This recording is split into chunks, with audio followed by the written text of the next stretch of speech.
अभी आपको बड़ी और अहम खबर देंगे। वजीर आजम ने पीएसएल प्लेऑफ मैच स्टेडियम में देखने की इजाजत दे दी है। क्रिकेट शायकीन के लिए अच्छी खबर है। वजीर आजम शहबाज शरीफ ने पीएसएल प्लेऑफ मैच स्टेडियम में देखने की इजाजत दे दी है। वजीर आजम से दरख्वास्त की गई थी कि प्लेऑफ मैच स्टेडियम में देखने की इजाजत दी जाए और इस दरख्वास्त, लेकिन अभी बड़ी डेवलपमेंट हम इसे कह सकते हैं कि वजीर आजम ने पीएसएल प्लेऑफ मैच स्टेडियम में देखने की इजाजत दे दी है। पीसीबी के चेयरमैन मोहसिन नकवी ने कहा था कि वो वजीर आजम से दरख्वास्त करेंगे ऑन बिहाफ ऑफ क्रिकेट शायकीन के इजाज़त दी जाए पीएसएल प्लेऑफ मैचेस स्टेडियम में देखने की। तो वजीर आजम मियां मोहम्मद शहबाज शरीफ ने पीएसएल प्लेऑफ मैचेस स्टेडियम में देखने की इजाज़त दे दी है। अब टिकट कटानी है, लाइन बनानी है और स्टेडियम में जोश दिखाना है, क्योंकि पीएसएल के प्लेऑफ मैचेस में भी तमाशाइयों की अब एंट्री हो पाएगी। इसी पर बात करेंगे। अपने रिपोर्टर कादिर ख्वाजा ज्वाइन कर चुके हैं। कादिर, क्या तफसील है? अच्छी खबर है। बिल्कुल, शायकीन क्रिकेट के लिए बहुत अच्छी खबर है। और कुछ देर कबल जो है वो chairman Pakistan cricket board Mohsin Naqvi ने वज़ीर-ए-आज़म पाकिस्तान मियां मोहम्मद शहबाज शरीफ से मुलाकात की है और ये उन्होंने बाकायदा तौर पर ऐलान किया है कि उनको खुशी हो रही है कि तमाम जो मैचेस हैं प्ले ऑफ के, जिसमें कल जो है वो कराची में खेला जाएगा इस्लामाबाद यूनाइटेड और पेशावर ज़ल्मी के दरमियान पहला क्वालिफायर, और फिर उसके बाद जो दो एलिमिनेटर्स हैं लाहौर में, एलिमिनेटर 1 और एलिमिनेटर 2, उसमें जो है वो शायकीन क्रिकेट को स्टेडियम आकर जो है वो मैच देखने की इजाजत दे दी गई है। और वज़ीर-ए-आज़म ने इस बात की इजाजत दी है कि तमाम शायकीन क्रिकेट जो है वो खुश हों और स्टेडियम आकर मैच देखें और अपनी अपनी टीमों को सपोर्ट करें। इसके हवाले से मजीद जो तफसीलात सामने आई हैं, जो chairman Pakistan cricket board Mohsin Naqvi ने ये कहा है कि तमाम जो फैंस हैं, जो तमाम शायकीन क्रिकेट मैच देखने आएंगे, वो पब्लिक ट्रांसपोर्ट का इस्तेमाल करें और कम से कम जो है वो फ्यूल की कंजप्शन उनको हो और तमाम जो मैचेस हैं वो आकर देखें और उससे महजूज हो सकें। ये बड़ी खुशखबरी है। और गुज़श्ता रोज जो है वो तमाम सोशल मीडिया साहिबीन और शायकीन क्रिकेट जो थे वो टॉप ट्रेंड बना दिया था कि पीएसएल के जो है वो ओपन होना चाहिए फैंस के लिए, स्टेडियम में जाकर मैच देखें। और आज जो है वो बाकायदा तौर पर अप्रूवल दे दी गई है वज़ीर-ए-आज़म पाकिस्तान मियां मोहम्मद शहबाज शरीफ की तरफ से कि तमाम शायकीन क्रिकेट जो है वो प्ले ऑफ के जो मरहले में है, जो मैचेस हैं, जिसमें पहला क्वालिफायर कल कराची में होगा और उसके बाद 2 एलिमिनेटर और एक फाइनल है वो लाहौर में शेड्यूल है, उसके हवाले से इजाजत दे दी गई है। अच्छा कादिर, मुझे ये बताएं कि टिकट हासिल करने का प्रोसेस क्या है, कैसे टिकट हासिल की जाएगी? क्योंकि जो पहले हमारे पास कीमतें आई थी वो तो फाइनल के मैच की कीमतें थी ना, 2000, 3000, 1500। अभी क्या प्रोसेस होगा, कैसे आप अपनी टिकट हासिल कर सकते हैं, जरा ये भी बताइएगा। देखिए, आज से जो है वो फाइनल की टिकटों का बाकायदा तौर पर जरिया ऑनलाइन जो फरोख्त का सिलसिला है वो तो शुरू हो चुका है। कल से जो है वो बाकायदा तौर पर 18 जो लाहौर के निजी कोरियर कंपनी के जो मराकज हैं उनके 18 मराकज से फिजिकल तौर पर टिकटों का वसूल शुरू हो जाएगा। सुबह 10 बजे से आगाज हो जाएगा। अलबत्ता अभी जो क्वालिफायर्स की इजाजत मिली है, जो वज़ीर-ए-आज़म पाकिस्तान ने इजाजत दी है प्ले ऑफ मरहले के लिए, उस हवाले से भी टिकटों की फरोख्त के हवाले से पाकिस्तान क्रिकेट बोर्ड कुछ देर बाद एलामिया जारी कर देगा और बाकायदा तौर पर तमाम तफसीलात जो है वो तमाम स्पोर्ट्स जर्नलिस्ट सवेरा पाशा इस वक्त मुझे ज्वाइन कर चुकी है। सवेरा, थैंक यू सो मच, आपने हमें ज्वाइन किया। मुझे ये बताएगा कि एक अच्छी खबर है आपके लिए भी और हमारे लिए भी, क्योंकि हम यही बात कर रहे थे कि काश प्लेऑफ मैचेस में भी हमें जाने की इजाजत मिलती तो हमारी वो ख्वाहिश पूरी हो गई और बहुत सारे क्रिकेट शायकीन की भी वो ख्वाहिश पूरी हुई है। बिल्कुल जी, ये तो मैं सबसे पहले तो सबको कॉन्ग्रेचुलेशंस कहूंगी, बिकॉज पीएसएल जो है वो बहुत दबा और बहुत मध्यम लग रहा था, क्योंकि क्राउड ही तो जान होती है एक किसी भी इवेंट की, किसी भी टूर्नामेंट की। तो hats off to the management, hats off to the government, जिन्होंने जो है इस बात की परमिशन दी है। और पहले से फाइनल में ऐलान किया गया था, उसके बाद अब प्ले ऑफ में भी आपको क्राउड दिखेगा और एक एनर्जी लेवल जो है वो डिफरेंट हो जाएगा, अपलिफ्ट हो जाएगी एनर्जी पीएसएल 11। सही, ठीक है। अच्छा सवेरा, मुझे बताएगा, जैसे आपने कहा ना कि शायकीन जब स्टेडियम में होते हैं तो एक अलग ही जोश और जज्बा होता है। आपने तो बड़े क्रिकेटर से बात भी की होगी और आपने खुद भी बड़े मैचेस विटनेस किए होंगे। क्या जोश होता है या क्या एक प्रेशर पड़ता है एक क्रिकेटर पे जब स्टेडियम भरा हुआ हो, आवाजें लग रही हो, चीयर अप किया जा रहा हो? देखें, ये जो है ना, ये बात जो है ये इंडिविजुअल्स के ऊपर बेस करती है। कुछ ऐसे प्लेयर्स हैं जिनको मैं जानती हूँ जो एनर्जी गेज करते हैं क्राउड से, और क्राउड को ऐसे ही नहीं 12th man of the team कहा जाता है, क्योंकि वो क्राउड वाकई 12th मैन का काम करता है। सवेरा हमारे ठीक है, सवेरा आप हमारे साथ ही रहेगा। मोहम्मद यूसुफ इस वक्त मुझे ज्वाइन कर चुके हैं। बेहद शुक्रिया वक्त देने के लिए। कहिएगा कि इस वक्त जो इजाज़त मिली है प्ले ऑफ मैचेस अब तमाशाई देख सकेंगे, स्टेडियम में एक जोश और जज्बा होगा, जुनून होगा, क्या कहेंगे? हेलो जी यूसुफ साहब, आप मुझे सुन पा रहे हैं? ठीक है, मोहम्मद यूसुफ से दोबारा राबता करेंगे। सवेरा, आप अपनी बात जरा मुकम्मल कीजिएगा। मैं बिल्कुल यही कह रही थी कि स्पेक्टेटर्स को 12th मैन इसीलिए कहा जाता है कि वो जाहिर सी बात है, आप जिस वक्त अच्छा खेल रहे होते हैं उस वक्त जो सपोर्ट मिलता है क्राउड की तरफ से वो आपको और बूस्ट दे देता है। हाँ ठीक है, अगर आपका दिन अच्छा ना जा रहा हो तो उस वक्त आपके लिए शायद वो नेगेटिव हो जाए, बट इंडिविजुअल्स के ऊपर डिपेंड करता है। कुछ प्लेयर्स जो है इसको प्रेशर समझते हैं, मगर कुछ प्लेयर्स जो हैं वो इसका फायदा उठाते हैं। हाँ ठीक है, अब क्योंकि लाहौर में सारे प्लेऑफ्स होने हैं और लाहौर कलंदर्स जो है वो इसमें टॉप 4 की जो रेस है उसमें नहीं मौजूद है, तो होम ग्राउंड एडवांटेज की हम बात करें तो वो तो कोई भी टीम नहीं उठा पाएगी। But other than that, at the end of the day ये चारों टीम्स जो हैं वो पाकिस्तान की हैं, और जब पाकिस्तानी क्राउड में आएंगे और स्पेक्टेटर्स भर के आएंगे तो बहुत अच्छा होगा। सही, ठीक, एक अच्छा रेवेन्यू भी जनरेट होगा। सवेरा, आप साथ ही रहेगा। तौसीफ अहमद साहब मुझे ज्वाइन कर चुके हैं, साबिक टेस्ट क्रिकेटर हैं। तौसीफ साहब, कहिएगा, पहले तो सिर्फ फाइनल की बातें हो रही थी, फाइनल के बाद फिर अवाम ने दरख्वास्त की कि प्ले ऑफ मैचेस में भी हमें जाने की इजाज़त दी जाए। अब उस दरख्वास्त को कबूल किया, वज़ीर आज़म की तरफ से इजाज़त मिल गई, स्टेडियम में अब शायकीन जा सकेंगे, क्या कहेंगे आप?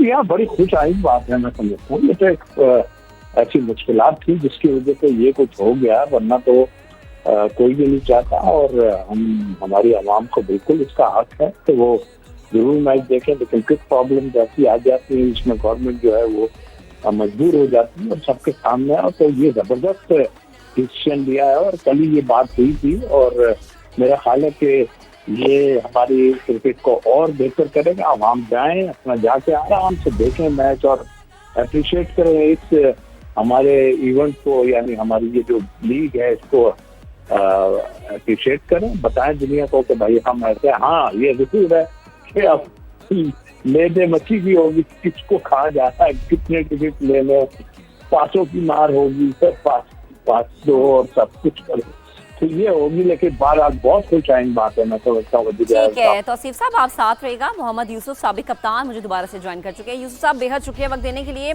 बड़ा अच्छा खुशाइंद फैसला है कि प्ले ऑफ मैचेस में भी अब शायकीन जो हैं वो स्टेडियम में होंगे। मुझे बताएगा कि जब एक खिलाड़ी खेल रहा होता है और शायकीन की एक बड़ी तादाद मौजूद होती है, उसे चेयर अप कर रही होती है, तो कितना एतमाद हासिल होता है उस क्रिकेटर को?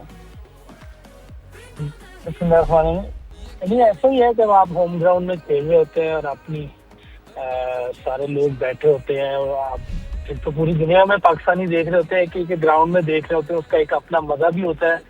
और उस प्रेशर में खेलना, उसमें परफॉर्म करना, उसकी एक खुशी अलग ही होती है और मजा भी आता है।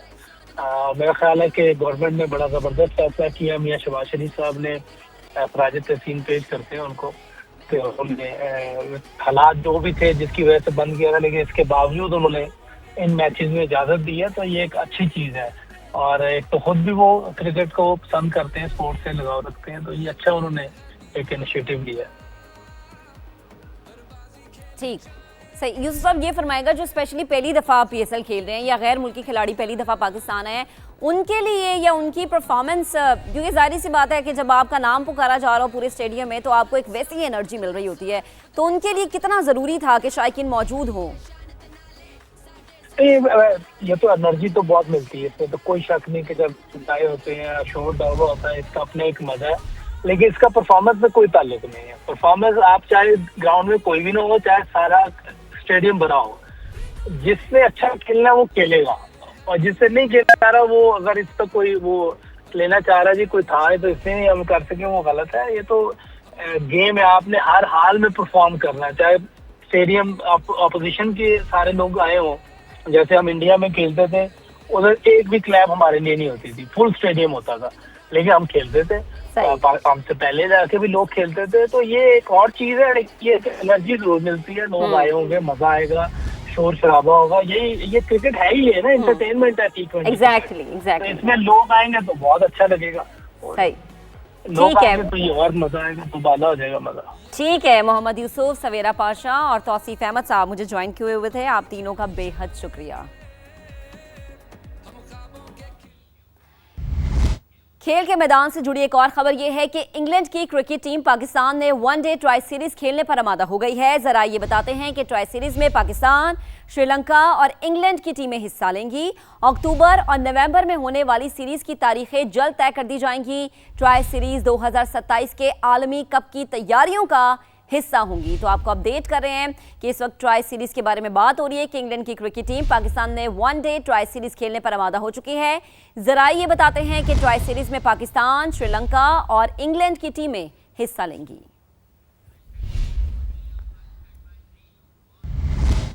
आगे बढ़ेंगे। शरह सूद में 2 साल बाद 1% इजाफा। स्टेट बैंक ने नई मॉनिटरी पॉलिसी का ऐलान कर दिया है। शरह सूद 10.5 से बढ़ाकर 11.5% कर दी गई है। ईरान अमेरिका जंग पाकिस्तान में शरह सूद सिंगल डिजिट में आने की राह में बड़ी रुकावट करार। स्टेट बैंक के मुताबिक तेल की बढ़ती कीमतें और सप्लाई चेन मईशत पर असर अंदाज हुई। ताजिर बिरादरी ने स्टेट बैंक का फैसला मुस्तरद कर दिया। कराची से रिजवान आलम रिपोर्ट करेंगे।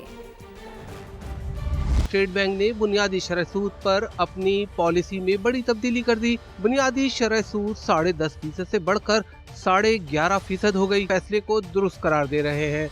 मैं समझता हूँ कि फैसला दुरुस्त किया गया है। यहाँ पे स्टेट बैंक जो वाज़ेह किस्म का इशारा दे रहा है कि रेट ऑफ इन्फ्लेशन उसके लिए बहुत इम्पोर्टेंट है। उसके लिए जो शॉर्ट टर्म के ऊपर रेट ऑफ ग्रोथ है जीडीपी का, वो सेक्रीफाइस किया जा सकता है। ब्रोकरेज रिपोर्ट के मुताबिक 2 साल में शरह सूद 22% से गिरकर 10.5% पर आ गई थी। अब ईरान अमेरिका जंग पाकिस्तान में शरह सूद सिंगल डिजिट में आने की राह में दीवार बन गई। ताजिर बिरादरी ने स्टेट बैंक के फैसले को मुस्तरद कर दिया। ये बिजनेस कम्युनिटी के और federation of Pakistan chamber of commerce के तवक्कुआत के बिल्कुल बरक्स है और हमें ये एक्सपेक्टेशन थी कि इसको मेंटेन रखा जाएगा, बल्कि हमारा ये मुतालबा था कि इसको मजीद कम किया जाए। मैं समझता हूँ कि ये फैसला जो है वो ठीक नहीं है और हमने भरपूर मुखालफत की थी, इसलिए कि जब हमारा इन्फ्लेशन रेट 5-5.5% पे आ गया था और उसके बावजूद भी 10-10.5% हम डिस्काउंट रेट पे चल रहे थे, तो आज अगर इन्फ्लेशन रेट बढ़ा है 7-8% के करीब चला गया है, तो इसका मतलब ये नहीं था कि हम 10 के 11, 10.5 के 11.5 कर देते। माहिरीन का कहना है कि पाकिस्तान में महंगाई का मंजरनामा तब्दील हुआ है। अब बैंक कर्जे महंगे और स्टॉक मार्केट पर भी मनफी असर पड़ेगा। सैयद रिजवान आलम, समा, कराची। नए माली साल 2026-27 की बजट तजावीज पर काम तेजी से जारी है। अगले माली साल मुआशी शरह नमू का हदफ 5.1% रखने की तजवीज दी गई है। रवा माली साल जीडीपी ग्रोथ का हदफ 4.2% मुकर्रर किया गया था। IMF, आलमी बैंक और ADB ने रवा माली साल शरह नमू हदफ से कम रहने की पेशगोई कर दी। बात करें टैक्स हदफ की, जो 15,500 अरब रुपए से जायद रखे जाने का इम्कान है।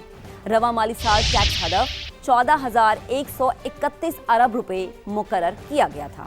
हदफ पर नजरसानी के बावजूद FBR को 9 माह में 610 अरब रुपए खसारे का सामना रहा। जून तक इनकम टैक्स रिटर्न में मजीद 10 लाख इजाफे का टारगेट है।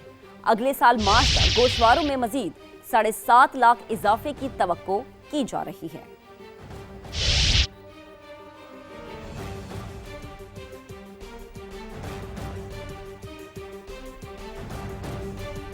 आगे बढ़ते हैं। लाहौर के इलाके शादबाग में वेस्ट मटेरियल में आग लगने का वाकया। आग लगने से मुतासिर होने वाले 2 बच्चे अस्पताल में दम तोड़ गए हैं।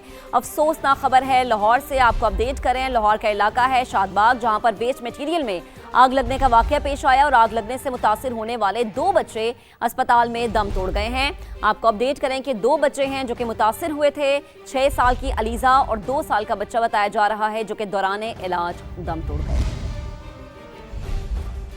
रूस के शहर सेंट पीटर्सबर्ग में ईरानी वजीर खारजा अब्बास अरागची ने रूसी सदर व्लादिमीर पुतिन से मुलाकात की। रूसी मीडिया के मुताबिक अब्बास अरागची ने रूसी सदर को ईरान के सुप्रीम लीडर का पैगाम पहुंचाया। इस मौके पर सदर पुतिन ने मुश्तबा खामनाई के लिए नेक ख्वाहिशात का इजहार किया। सदर पुतिन ने कहा कि उम्मीद है जल्द ईरानी अवाम की मुश्किलें खत्म होंगी और अमन आएगा। रूस मशरिक़ वुस्ता में अमन के लिए हर मुमकिन मदद करेगा।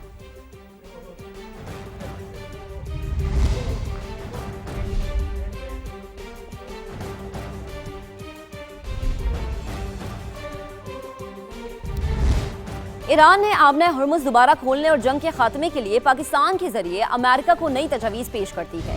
कहा पहले इस पर इत्तफाक हो, फिर एटमी तनाज़े को मुज़ाकरात का हिस्सा बनाया जाए। सदर ट्रंप आज नई ईरानी तजावीज़ से मुतालिक आला हुकाम से मुलाकातें करेंगे, जिसमें आइंदा का लाहे अमल तय किया जाएगा। इससे पहले अमेरिकी सदर डोनाल्ड ट्रंप दो टोक कह चुके हैं कि हम ईरान की न्यूक्लियर डस्ट को मुज़ाकरात का हिस्सा बनाएंगे। उम्मीद है ईरान की जंग बहुत जल्द खत्म हो जाएगी। अमेरिकी सदर ने यह भी कहा है कि तेहरान मुशावरत चाहता है तो हमें फोन कर सकता है।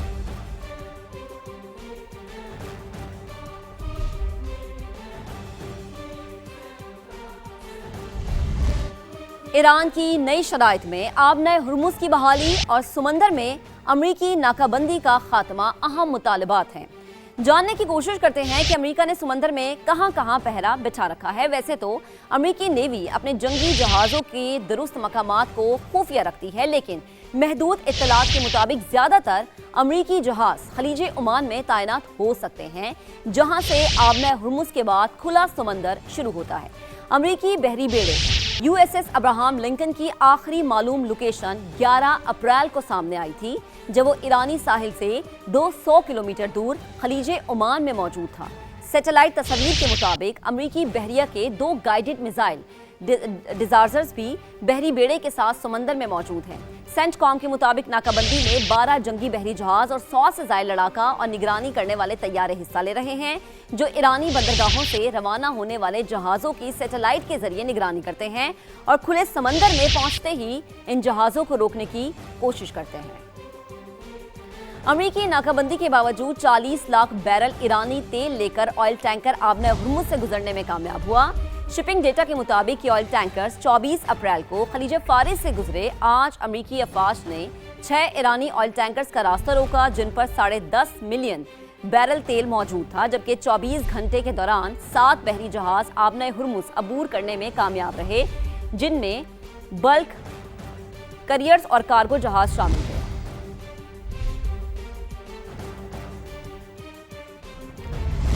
व्हाइट हाउस की तकरीर में फायरिंग के वाक़े के बाद अमेरिकी सदर की सिक्योरिटी मजीद सख्त करने का फैसला किया गया है। अमेरिकी हुकाम ने खबर रसा इदारे रॉयटर्स को बताया है कि व्हाइट हाउस की चीफ ऑफ स्टाफ रवां हफ्ते सदर ट्रंप के सिक्योरिटी प्रोटोकॉल का नए सिरे से जायजा लेगी। 2 रोज कबल एक शख्स ने फायरिंग करते हुए सहाफ़ियों के एजाज में मुनक्किदा तकरीब में घुसने की कोशिश की थी, जहां सदर, खातून अव्वल, नायब सदर और काबीना के दीगर अरकान मौजूद थे।